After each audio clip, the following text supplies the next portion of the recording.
Ang pagmamahal ay wagas, ngunit paano kung sa kabila ng iyong pagtitimpi at pagpapatawad sa taong mahal mo, ay nais ka pa rin niyang burahin sa mundo dahil ikaw ay naging balakid sa kanyang pagnanasa sa iba?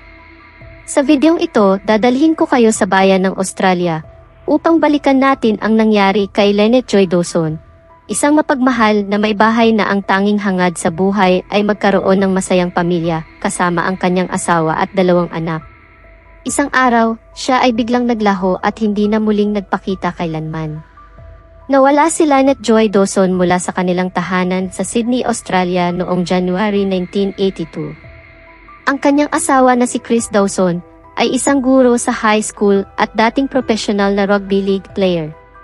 Pagkatapos ng pagkawala ni Lynette 2 araw lamang ang lumipas, ay meron na agad kapalit si Lynette sa kanyang tahanan. Siya ay ang estudyante ni Chris na si Joanne Curtis, na minsan na rin tumira sa kanilang tahanan bilang babysitter ng kanilang mga anak. Ano ang lihim sa likod ng biglang paglaho ni Lynette Dawson? At sino ang estudyanteng si Joanne Curtis na literally pumalit sa buhay ni Lynette, suot na ang kanyang mga damit at wedding ring 2 araw matapos siya mawala?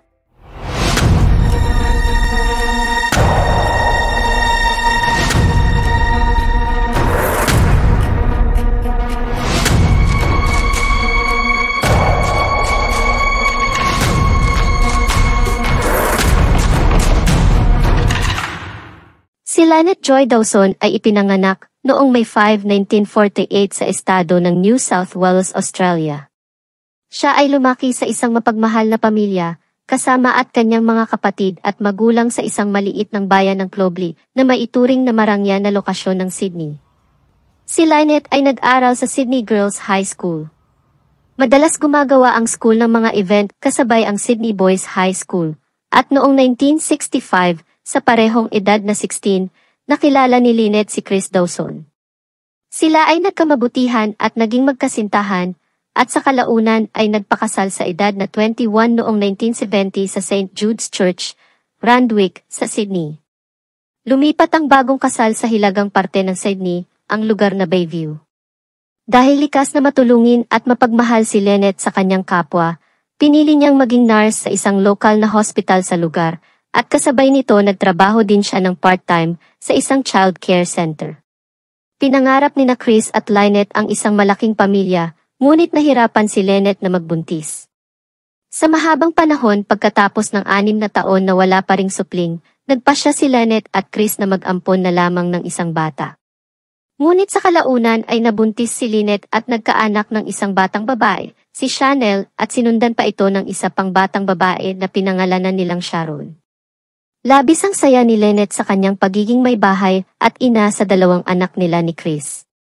Ang kanilang pamilya ay ideal family sa mata ng kanilang mga kakilala at mga kaibigan, ngunit hindi nagtagal nagsimulang lumitaw ang mga palatandaan ng problema na agad napansin ng mga kaibigan ni Lynette.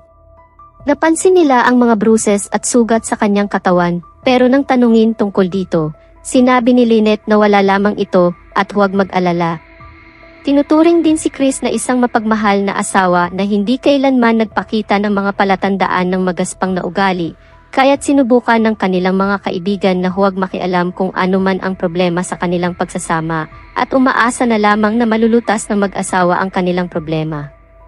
Ngunit habang tumatagal ang relasyon sa pagitan ni Lynette at Chris ay nag-umpisang mag-deteriorate, at unti-unti nang napapansin ni Lynette na nagiging malayo ang loob at malamig na ang pakikitungo sa kanya ni Chris, at dito na nagsimulang mag-alala si Lynette sa kinabukasan ng kanilang pamilya. Sa pagitan ng 1972 at 1976 si Chris at ang kanyang kambal na kapatid na si Paul ay naglaro ng professional na rugby league football para sa Newtown Jets.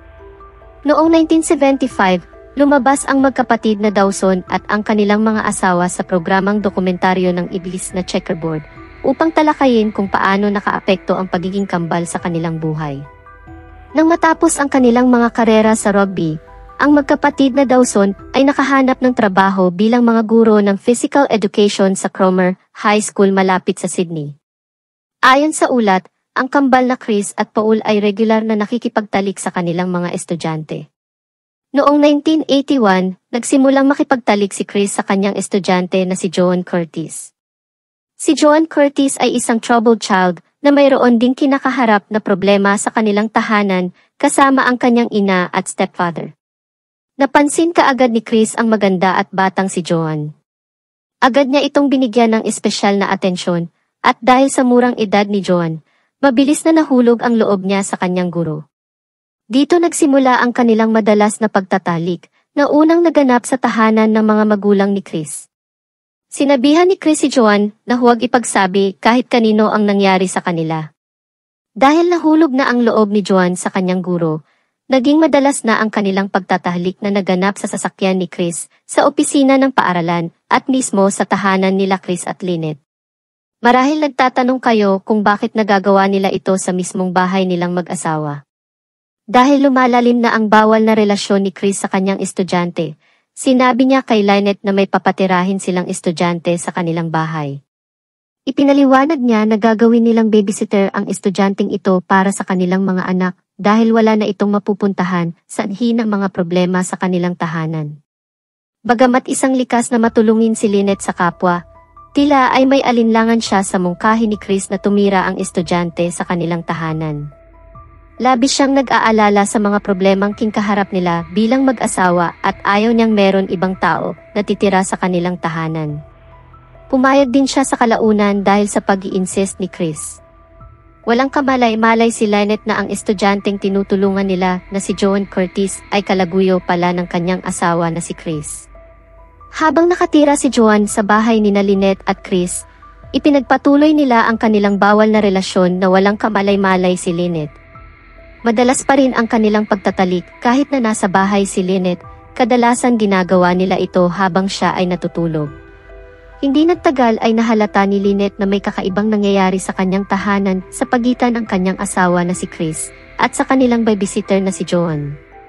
Kaya kinompronta ni Lynette si Joan at, sa kalaunan, pinalayas niya ito sa kanilang tahanan, ngunit hindi niya hiniwalayan si Chris dahil gusto niyang panatilihin ang isang buong pamilya at para na rin sa kapakanan ng kanilang mga anak.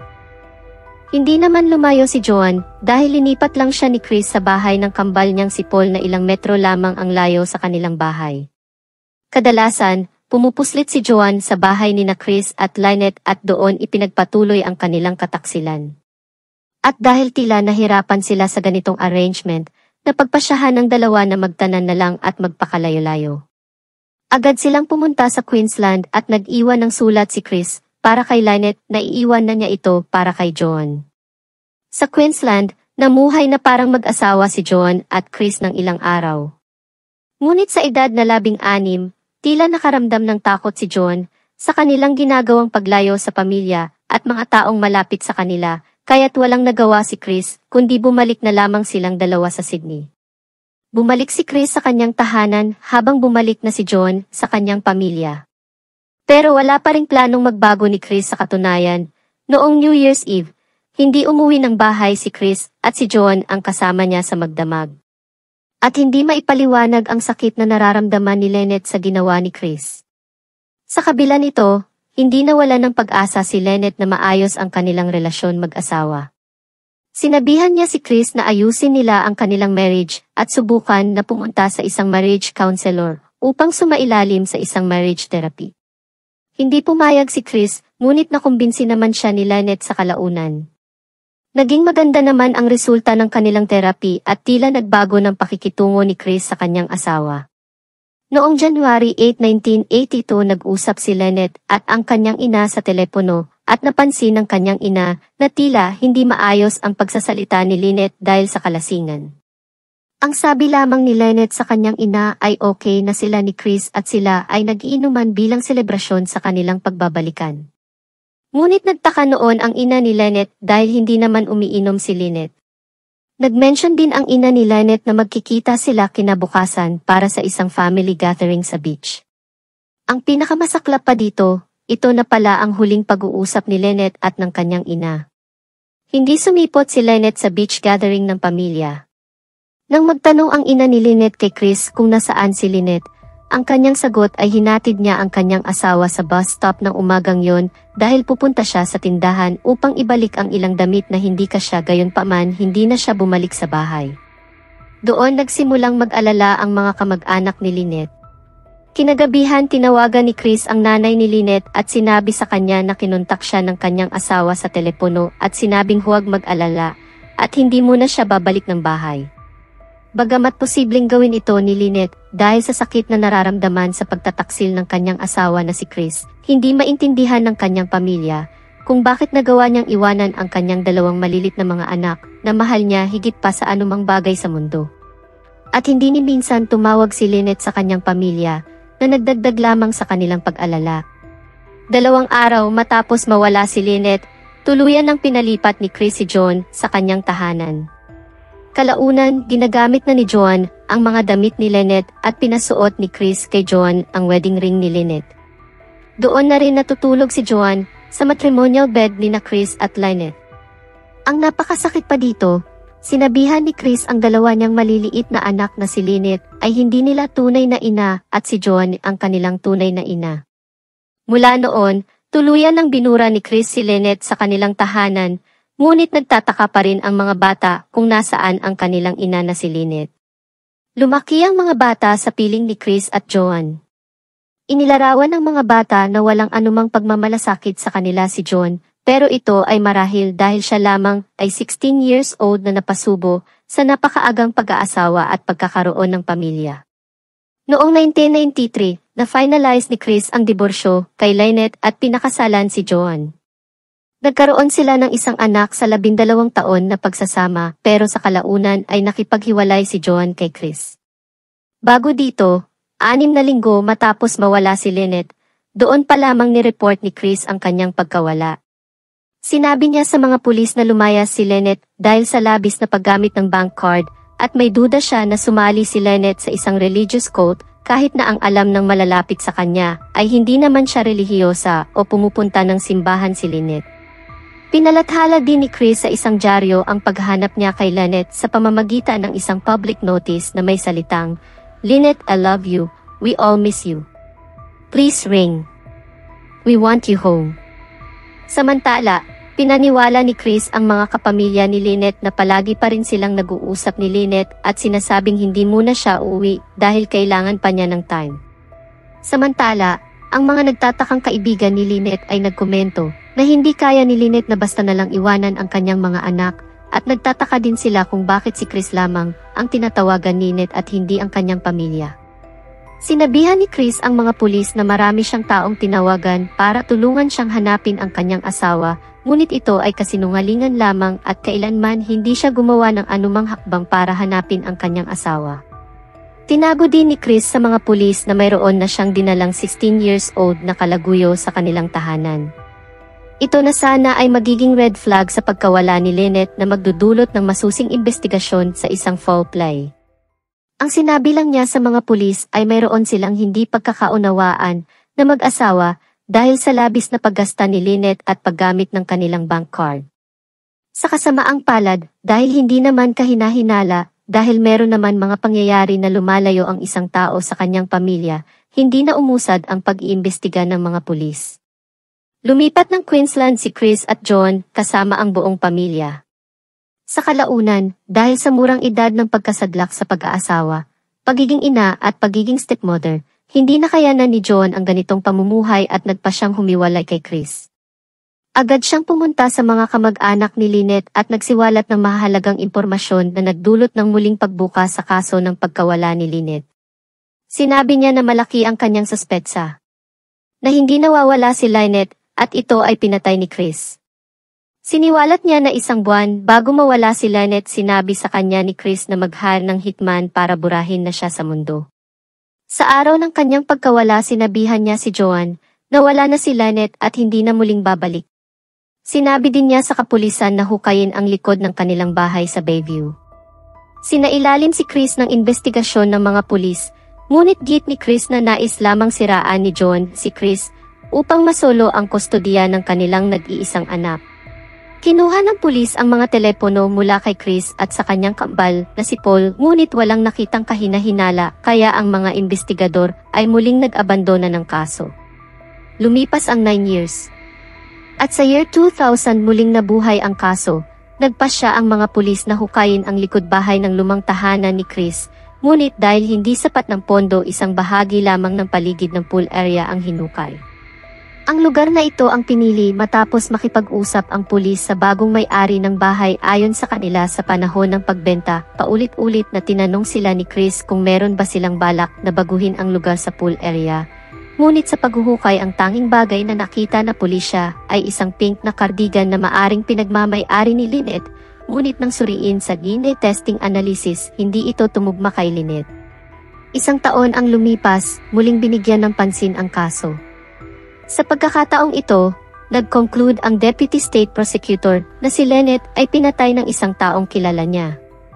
Muling ipinagpatuloy ng pulisya ang investigasyon sa pamamagitan ng pag-interview sa kanyang mga kaibigan at kamag-anak, ngunit hindi sila nakahanap ng anumang lead. Noong 2003, 2 taon ang lumipas, opisyal na inanunsyo ng mga investigador na itinuturing nilang suspect si Chris Dawson.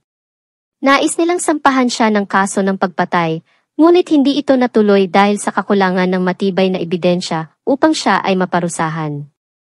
Gayunpaman, nagawa ng mga investigador na makahanap ng maraming saksi, na nag-ulat na regular na nagkaroon ng mga illicit na relasyon sina Chris at ang kanyang kapatid na si Paul sa kanilang mga estudyante sa paaralan. Subalit, walang kaso ang isinampa ukol dito, at dahil dito, ang kaso ay muling natigil. Noong 2006, sinabi ni Chris na nakita niya ang kanyang asawa sa isang serye na kinunan sa England, ngunit walang nakitang ebidensya upang patunayan ang kanyang sinabi. Noong 2010, nag-anunsyo ang pulisya ng gantimpalang $100,000 na pabuya para sa sinumang makapagbibigay ng impormasyon tungkol sa pagkawala ni Lynette at 4 na taon ang lumipas, minultiply nila ang halaga ng gantimpala. Sa kabila ng malaking bilang ng mga panawagan, wala pa ring resulta at hindi nila natagpuan ang anumang maaasahang lead. Sa mga kasong may gantimpalang pera, laging maraming tao ang gustong kumita ng dagdag na pera at handang mag-imbento ng impormasyon para makuha ang pera. Noong 2015, nag-imbestiga ang pulisya sa isang bahagi ng dating bahay ni Chris upang hanapin ang katawan ng kanyang asawa, ngunit walang natagpuang ebidensya. Ang malaking pagbabago sa kasong ito ay dumating noong 2018 nang ilabas ang isang podcast tungkol sa pagkawala ni Lynette at dahil dito napukaw ang atensyon ng mga Australiano. Ipinresenta sa podcast ang mga argumento na si Chris ay may pananagutan sa kanyang pagpatay. Nakinig sa podcast ang ilang milyong tao na nagdulot ng malawakang himutok at galit ng publiko. Inakusahan ng mga Australians ang pulisya ng kapabayaan at hinihingi ang parusa sa may sala. Nakipag-ugnayan ang may akda ng podcast na si Hadley Thomas sa mga kamag-anak ni Lynette at sinubukang makahanap ng bagong mga lead. Bagaman hindi siya nakahanap ng bagong ebidensya laban kay Chris, ang sigaw ng publiko ay sapat na upang magsimula ng bagong investigasyon. Bunga nito, noong December 5 ng taong iyon, inaresto ng mga detective si Chris sa unang pagkakataon dahil sa mga paratang ng pagpatay. Patuloy niyang iginiit ang kanyang pagiging inosente at siya ay pinalaya sa piyansa bago magsimula ang paglilitis. Ang paglilitis ay umabot ng ilang taon. Noong 2019, humarap siya sa hukom at iginiit na hindi niya pinatay ang kanyang asawa. Ang mga abogado ni Chris ay patuloy na ipinagpapaliban ang proseso. Ipinilit nila na dahil sa malawak na pagtalakay sa kaso sa media, ang jury ay posibleng bias laban sa kanya, kaya't hiningi nilang tanggalin ang jury at isagawa ang paglilitis kung saan ang hukom ang magdedesisyon. Noong Mayo 2022, naaprubahan ang hiling na ito at sa wakas ay nagsimula ang paglilitis. Nang sumunod na taon, muling binigyan ng pansin ang kaso. Nagplead ang mga abogado ni Chris na walang kahit isang piraso ng ebidensya laban sa kanilang kliyente at ang lahat ng paratang ay nakabatay lamang sa bias ng lipunan dulot ng podcast. Ayon sa kanila, ang may akda ng podcast ay ipinakita ang kanyang opinyon sa paraang nagdulot sa marami na maniwala sa pagkakasala ni Chris at tinanggihan ang wastong pagsusuri sa sitwasyon. Sa kabila ng kakulangan ng direktang ebidensya, mula sa panig ng prosekusyon, pinalakas nila ang kanilang kaso sa pamamagitan ng mga testimonya ng mga taong nakapaligid sa mag-asawang Dawson. Nagbigay ang testimonya sa korte ang mga kamag-anak at kakilala ni Lynette na madalas nilang nakikita ang mga palatandaan ng pang-aabuso sa kanyang katawan. Nagbigay din ng testimonya ang kanilang mga kapitbahay na nakasaksi sa pang-aabuso ni Chris sa kanya. Ayon sa kanila, noong araw bago mawala si Lynette, nang siya ay bumalik mula sa family therapy, mayroon siyang bruises sa kanyang liig. Isa sa mga pangunahing saksi ay si Joan, ang kalaguyo ni Chris, na nagsalaysay na siya rin ay biktima ng pang-aabuso ni Chris. Noong siya ay 15 taong gulang pa lamang, nag-iiwan si Chris ng mga mensahe sa kanyang backpack sa paaralan at hinihiling siyang makipagkita sa kanya. Naging intimidating si Chris at hindi tumatanggap ng no bilang sagot, kaya't naramdaman ni John na walag siyang magawa at wala din siyang malalapitan dahil sa isang guro si Chris. Ayon kay John, ganap na kinokontrol ni Chris ang kanyang buhay. Sinabihan siya kung ano ang isusuot, kung sino ang makakausap at kung ano ang gagawin. Binabantayan niya ang bawat galaw ni Joan at hindi niya matanggap kapag hindi ayon sa plano ang mga bagay. Dahil dito, napagtanto ng babae na posibleng pinatay ni Chris ang kanyang asawa. Ayon sa prosekusyon, matagal nang nais ni Chris na tapusin ang kanilang kasal, ngunit mawawalan siya ng bahagi ng kanyang ari-arian at kustodiya sa mga anak sa divorce, kaya't nagpasya siyang patayin si Lynette at ipalabas na lamang na nawawala. Bukod dito, nais din niyang alisin si Lynette upang hindi siya makialam sa relasyon nila ni Joan. Sa kabilang banda, iginiit ng mga abogado ni Chris na inimbento lamang ang lahat ni Joan at ito ay kanyang ginagawa upang siraan si Chris at makuha ang sole custody ng kanilang anak. Tumawag din sila ng ilang mga saksi na nagsabing nakita nila si Lynette ilang taon pagkatapos ng kanyang pagkawala. Ang mga testimonya na ito ang naging pangunahing sandigan ng depensa, ngunit walang ebidensya na sumusuporta sa kanilang mga claim. Naniniwala ang prosekusyon na ang mga testimonya ay pawang imbento lamang at kung buhay pa si Lynette, tiyak na makikipag-ugnayan siya sa kanyang mga kamag-anak at mga anak sa mga nakaraang taon. Tungkol naman sa mga tawag sa telepono na diumano ay natanggap ni Chris sa unang buwan ng pagkawala ni Lynette, walang sapat na ebidensya sa susuporta dito. Ayon sa prosekusyon, patay na si Lynette noong panahong iyon at nag-imbento si Chris ng kwento upang kumbinsihin ang mga kamag-anak ni Lynette na siya ay maayos. Sa kanilang pananaw, pinatay ni Chris ang babae noong January 9, dinala ang kanyang katawan sa isang hindi kilalang lugar at itinago ito. Dahil sa kapabayaan ng pulisya sa kanilang trabaho noong mga taon na iyon, walang wastong investigasyon ang isinagawa kahit na palaging malinaw ang motibo ng kriminal. Ang paglilitis ay tumagal ng 10 linggo at noong August 30, 2022, nagpasya ang hukom na nagkasala si Chris. Ilang buwan pagkatapos nito, noong unang bahagi ng December, inihayag ang sentensya. 24 years sa bilangguan na may posibilidad ng maagang pagpapalabas pagkatapos ng 18 years ng pagkakakulong. Siya ay magiging 92 sa araw ng kanyang paglabas at marahil ay hindi na niya abutin ito. Pagkatapos ng paghatol, nagsalita ang mga kamag-anak ni Lynette, kabilang ang kanyang panganay na anak na babae. Hindi na siya nagduda na pinatay ng kanyang ama ang kanyang ina at sinabi na ang mga aksyon nito ay sumira sa kanyang buhay. Hiniling nang niya sa kanyang ama na umamin kung saan niya itinago ang katawan ng kanyang ina upang sa wakas ay maitaguyod ang kanyang libing, ngunit nanatiling tahimik si Chris at nakatingin sa sahig habang nagsasalita ang kanyang anak na babae. Sa kabila ng halos 41 years mula nang patayin si Lynette, umaasa pa rin ang kanyang mga kamag-anak na matutunton ang kanyang labi. Si Chris, na ngayon ay 74 years old na, ay patuloy na iginiit ang kanyang pagiging inosente, ngunit kahit ang kanyang sariling mga anak ay hindi na naniniwala sa kanya. Ang kaso ni Lynette Dawson ay isang masakit na patotoo kung ano ang sukdulan ng kataksilan at pagiging sakim. Sa kanyang pagkawala, nakita natin kung paano ang isang tao ay maaaring gawin ang lahat para sa pansariling kagustuhan, kahit pa sa kapinsalaan ng taong nagmamahal at nagtitiwala sa kanya. Naway magsilbing paalala ito sa atin na ang katotohanan ay laging lumilitaw sa kabila ng mga pagsubok at paghihirap. Hanggang sa muli, sana'y manatiling ligtas at mapayapa ang inyong mga puso at tahanan. This is Sunny of Sunny's Tagalog Crime Stories.